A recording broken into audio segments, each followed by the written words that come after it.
it's an interesting story as to how Sally and I met. And I don't think many people can say that they were involved in not only recruiting an individual, but recruiting the individual that would ultimately be his supervisor. And you recruited me twice. That's right. That's right. Twice, on 2 occasions. I attended the University of California, Santa Barbara, and went to graduate school at the University of Illinois. And my first position out of graduate school was at California State University, Northridge, which was then known as San Fernando Valley State College. And toward the end of my first year at CSUN, there was a position in the Student Activities Office, and we commenced a national recruitment for that position, and ultimately ended up hiring this young woman from Kent State University, Sally Petersen. Shortly after Sally arrived, so that was recruitment number one. Recruitment number one.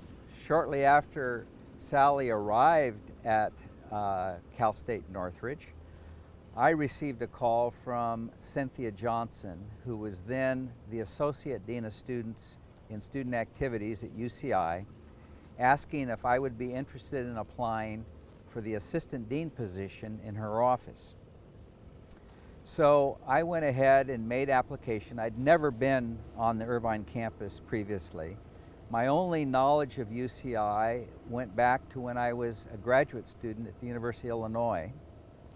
And then Chancellor Jack Petersen was at the University of Illinois, and he met with my graduate seminar on university governance and spoke so highly of the University of California, Irvine, and that's where he had been as Vice Chancellor of Academic Affairs before returning to the University of Illinois as Chancellor. Well, fast forward a bit. I started my position at UCI in December of 1970. And almost from the get-go, every time a position opened up in student affairs, I would talk to Sally and try to encourage her to apply for the position. You would call me up at Cal State Northridge at the time. And Sally would have nothing to do with it. She was very content at Northridge. Her career was doing extremely well. And she said, look, I like it here at Northridge. I'm really not interested, but thanks for thinking of me. So after numerous occasions, I just sort of gave up on that option, but I fell back to Plan B. And Plan B was, Sally, why don't you just come down to UCI and see the campus? Just visit the campus. And what I had done, unbeknownst to Sally, was set up a series of around 6 to 8 30-minute interviews.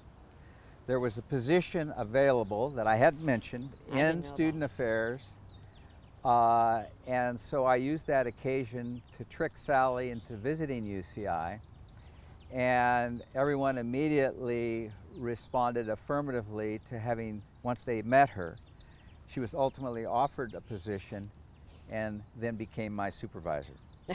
And she remained in that role as my supervisor for 32 years.